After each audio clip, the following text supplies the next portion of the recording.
Bonjour, on va continuer le cours précédent qu'on a fait hier concernant les 10 plaies.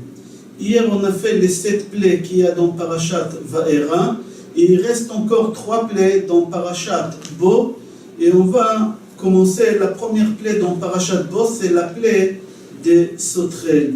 Il faut savoir que Moshe Rabbeinu il a prévenu pendant 21 jours qu'il y a une plaie qui va arriver et que les sauterelles ils vont arriver en Égypte et on verra plus rien, c'est-à-dire qu'il va y avoir une obscurité en Égypte parce que les sauterelles ils vont cacher le soleil.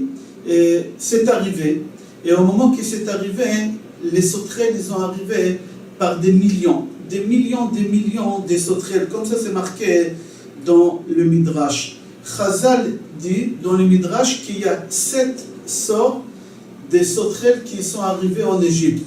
Certes, Rashi dit qu'il y a une seule sauterelle, une seule sorte de sauterelles qui sont arrivées en Égypte, mais le Midrash dit qu'ils étaient 7 sortes de sauterelles, mais seulement une seule sorte de sauterelles qu'elle a mangé toute la récolte égyptienne et qu'il ne restait plus rien du tout.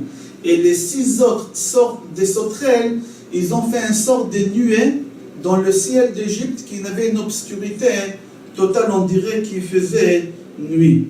Le Midrash dit que tous les sauterelles qui sont arrivés en Égypte, ils étaient tous aveugles. Pourquoi? Pour la simple raison, il y a 2 raisons. La première raison, pour qu'ils ne s'occupent pas à se reproduire. Il fallait qu'ils s'occupent d'une seule chose, détruire l'Égypte. Et comment il fallait détruire l'Égypte? Il y a un proverbe qui dit qu'il y a des gens qui mangent avec les yeux. C'est-à-dire quoi? Ils voient la nourriture, ils prennent des grosses quantités, ils mangent avec les yeux, mais en réalité leur estomac il est petit. Alors de là-bas on déduit que les aveugles, ils mangent beaucoup plus que les voyants. Pourquoi? Parce que l'aveugle, il ne voit pas la quantité de nourriture qu'il a dans le plat, alors un aveugle, il mange beaucoup plus qu'un voyant.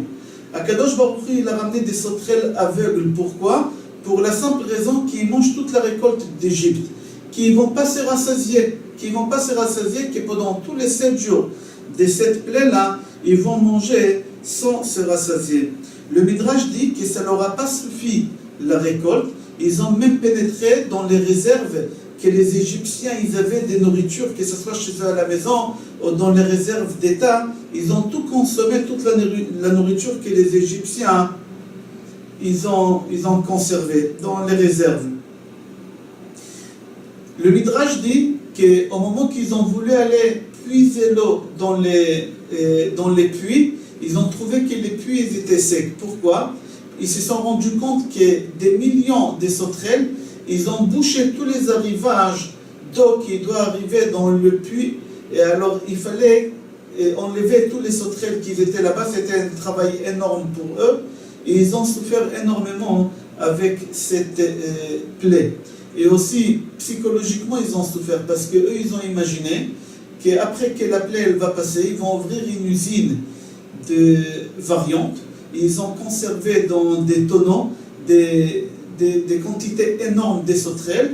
Après que la plaie s'est arrêtée, tous les sauterelles ils ont quitté l'Égypte et même ceux qui étaient dans les tonneaux. Au moment qu'ils ont ouvert les tonneaux pour voir les sauterelles, pour pouvoir après les vendre, ils se sont rendus compte Velo nishar me'en achat. C'est marqué dans la Torah, même pas une seule, et elle est restée là-bas. Pourquoi Kadosh Baruch Hu il leur a donné cette plaie des sauterelles? Alors on a dit Mida keneged Mida, comme ils ont fait au Béné Israël, comme ça Kadosh Baruch Hu il leur a fait, comme ça Kadosh Baruch Hu il s'est conduit avec eux. On dit pourquoi Kadosh Baruch Hu il leur a donné les sauterelles, parce que les Égyptiens ils ont obligé les Juifs de faire l'agriculture et de leur faire pousser le blé, l'orge, les fèves, les lentilles et toutes sortes de légumineuses. Alors Akadosh Baruch Hu il leur a envoyé les sauterelles pour que les sauterelles consomment tout ce que les Juifs ils ont fabriqué pour eux. Comme ça les Égyptiens ils n'ont pas pu profiter du travail que les Juifs ils ont fait. Deuxième raison, parce qu'ils ont interdit aux Juifs d'y aller avec leurs femmes. Comment ils ont fait? Ils ont interdit aux Juifs d'aller au mikvé. Les hommes et les femmes, à l'époque même les hommes ils partaient jusqu'à Ezra Sofer.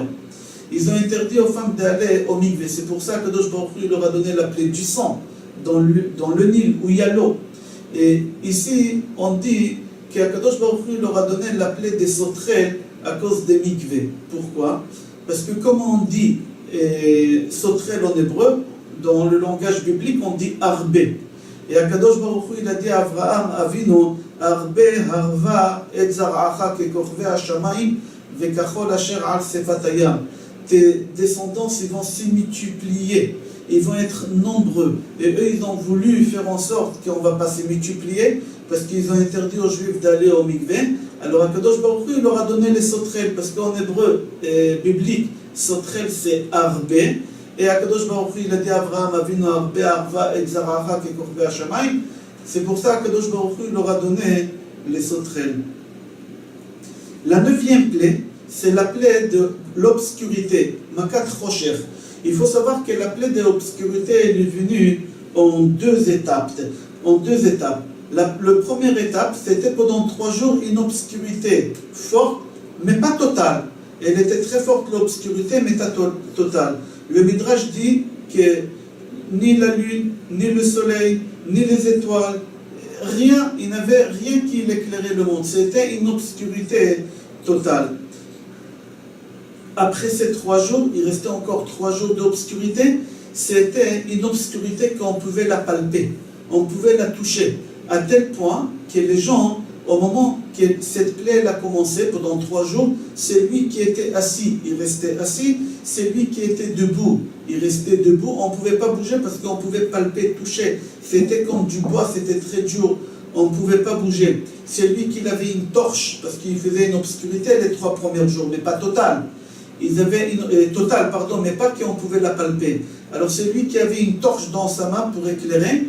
L'obscurité totale qui a commencé les derniers 3 jours, la torche elle est restée dans sa main, elle s'est consumée, il ne pouvait pas la jeter et ça l'a brûlé la main. C'est lui qui mangeait de la viande, l'obscurité elle a commencé, il ne pouvait plus mâcher. Le morceau de viande il est resté dans sa bouche pendant 3 jours jusqu'à qu'il a pourri dans sa bouche. C'était atroce pour eux. Le Khatam Sofer dit que dans l'obscurité, Akadosh Baruch Hu, il leur a montré des choses qui font peur, des choses qui font très très peur. Rabbeinu, on va dire, Mibartenour a posé une question. Il dit que chaque plaie qu'Akadosh Baruch Hu il a donnée aux Égyptiens, Akadosh Baruch Hu, il voulait leur montrer tout ce qu'ils ont fait du mal aux Juifs, vous allez payer. Alors le Khatam Sofer pose la question, au moment qu'ils avaient l'obscurité totale, ils n'ont pas vu que les Juifs ils ont la lumière. Alors comment ils ont pu comprendre que le mal qu'ils ont fait au Béné Israël, comment ils ont pu souffrir de cela, de voir que les Juifs ils ont l'obscurité et ils ont la lumière et eux ils ont l'obscurité. En réalité ça n'a rien donné qu'Akadosh Baruch Hu il leur a donné l'obscurité. Les Égyptiens, première chose, ils n'ont pas compris le mal qu'ils ont fait aux Juifs parce qu'ils n'ont pas vu que les Juifs ils ont la lumière. Deuxième chose, l'obscurité ça leur a fait proprement à eux mal. Mais ça ne leur a pas fait du mal que les Juifs, eux, ils ont la lumière. Par exemple, dans la plaie du sang, les Juifs, ils buvaient de l'eau, et au moment que les Égyptiens, ils voulaient boire, ça devenait du sang. Alors ça lui faisait du mal, déjà, je ne peux pas boire. Et deuxième chose, les Juifs, ils kiffent. Alors ça lui a fait du mal que les Juifs kiffent.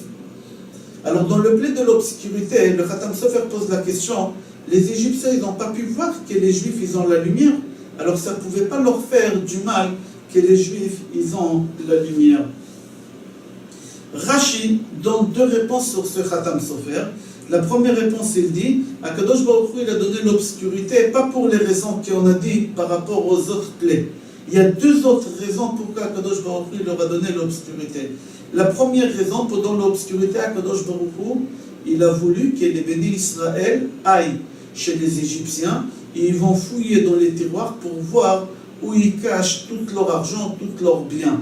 Comme ça, au moment qu'ils ont sorti d'Égypte, ils ont demandé aux voisins égyptiens, donne-moi ça, et les Égyptiens, ils leur disaient, j'ai pas.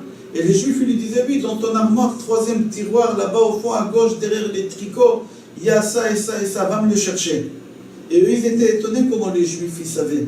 Mais pendant la plaie de l'obscurité, les Juifs, ils ont appris ça. Deuxième raison, Akadosh Baruch Hu, il a voulu tuer les Juifs qui n'ont pas voulu sortir d'Égypte. les Juifs mécréants, Akadosh Baruch Hu, il a voulu les tuer dans l'obscurité. C'est pour ça qu'Akadosh Baruch Hu, il a fait l'obscurité, que les Égyptiens, ils ne voient pas que même chez les Juifs, il y a des morts. Maintenant, pourquoi Akadosh Baruch Hu leur a donné l'obscurité?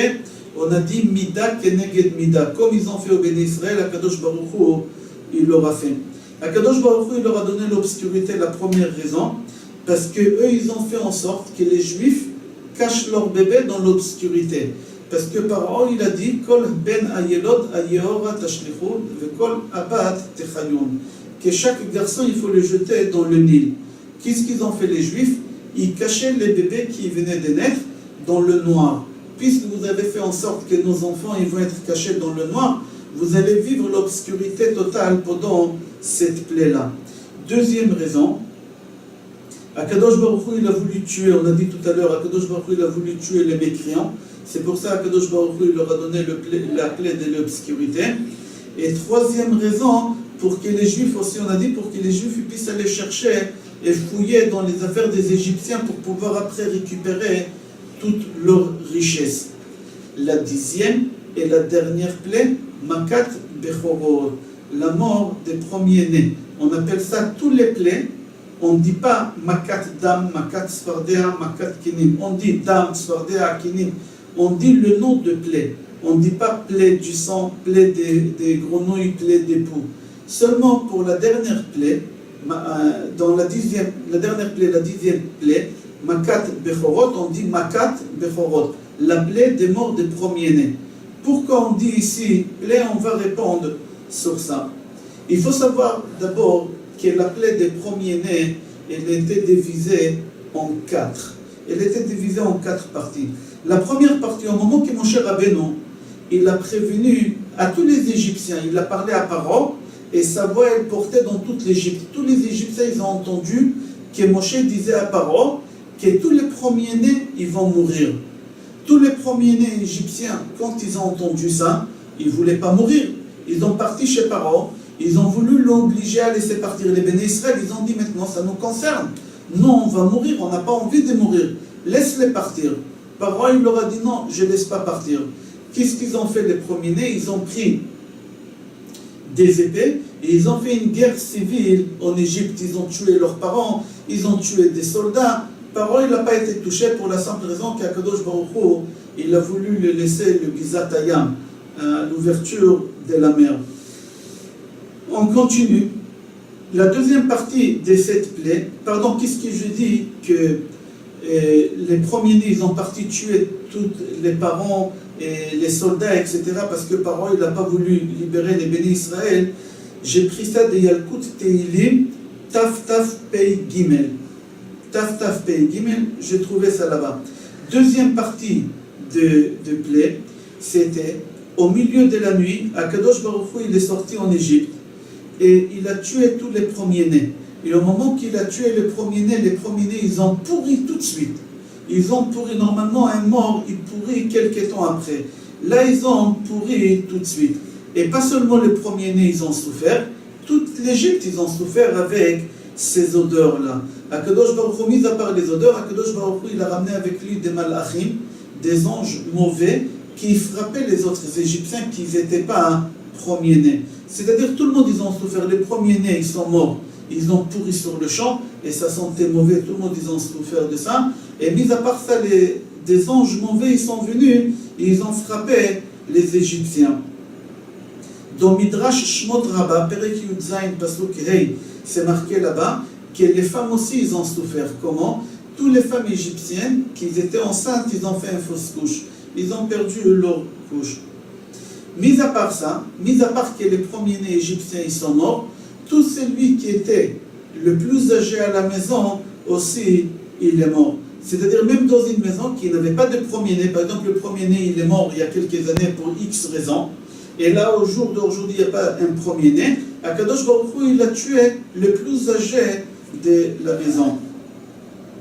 Il y a des Égyptiens qui ont voulu épargner leurs enfants la veille de la plaie. Ils ont demandé aux Juifs de cacher les premiers-nés chez eux à la maison, parce qu'ils ont vu que les Juifs ils ont badigeonné avec du sang leur linteau de la porte.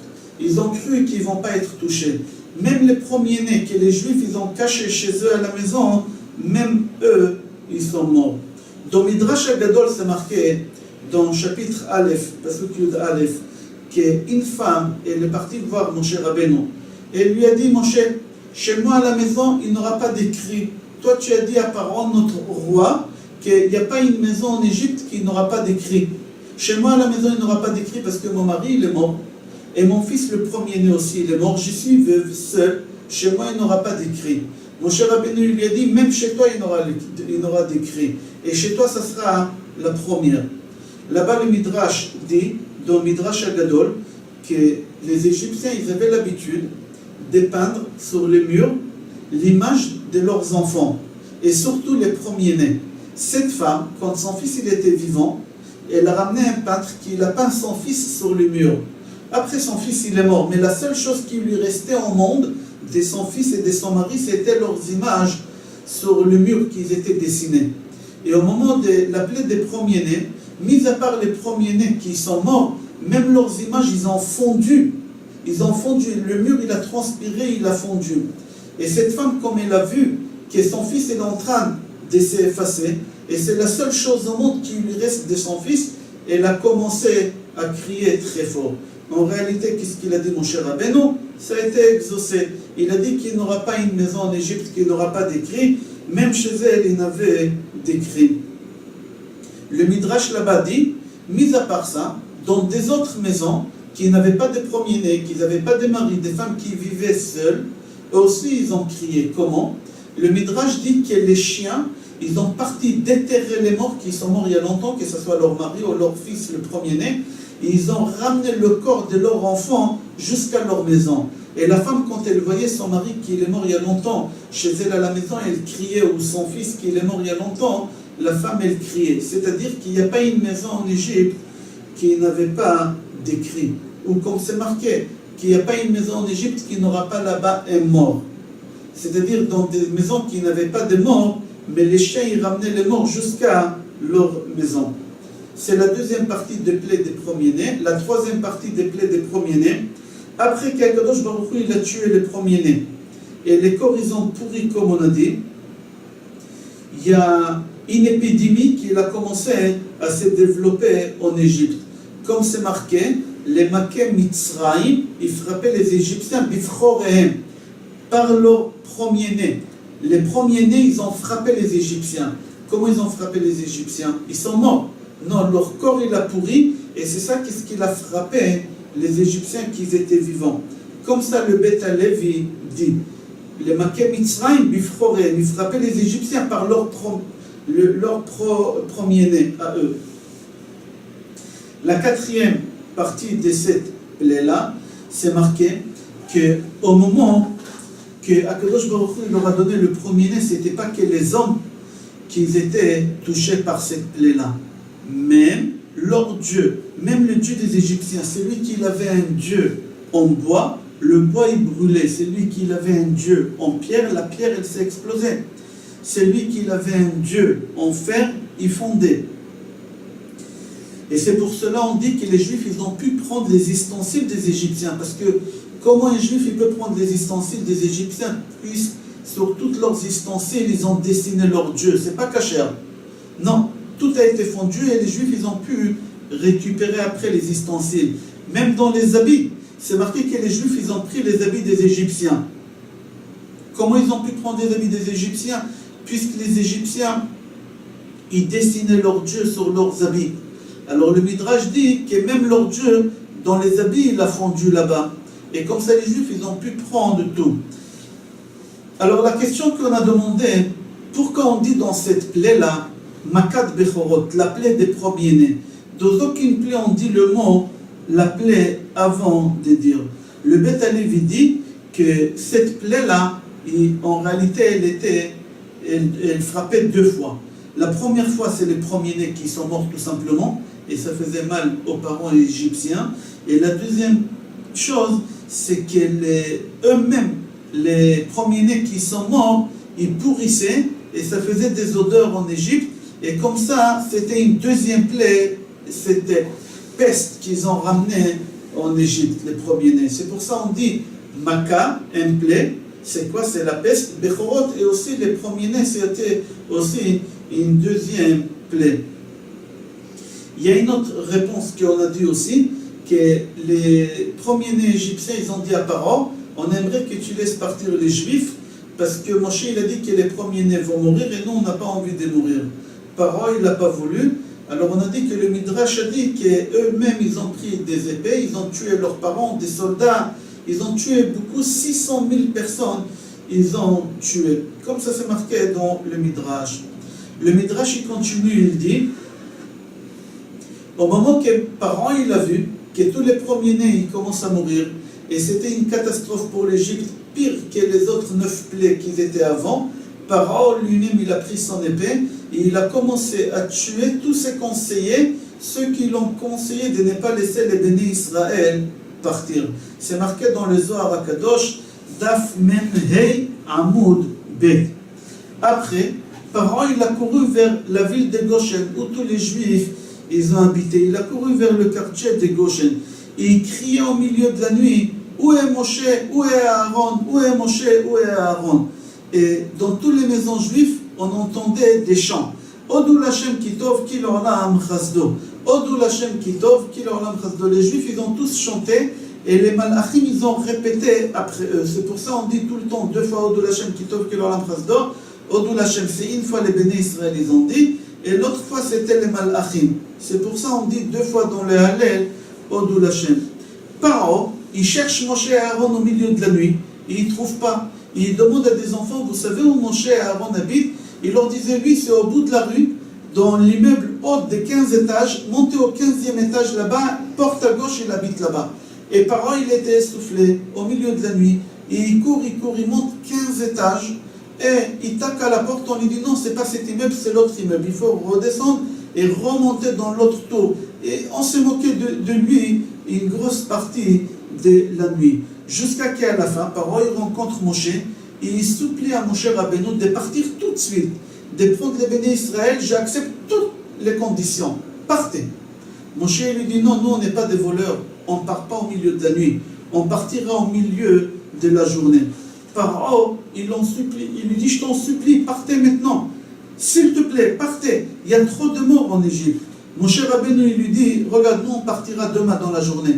Mais si tu veux que les morts ils vont arrêter de mourir, ils vont cesser de mourir, je veux que tu cries fort qu'est-ce que je te dis. Paro, il lui a dit oui.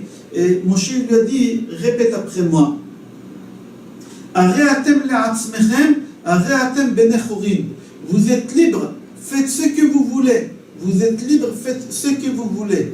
Et sa voix, elle portait dans toute l'Égypte, et dans toutes les maisons juives, ils ont entendu Paro qui leur a dit de partir. Et les Juifs, ils ont commencé à chanter, et c'était exactement à minuit.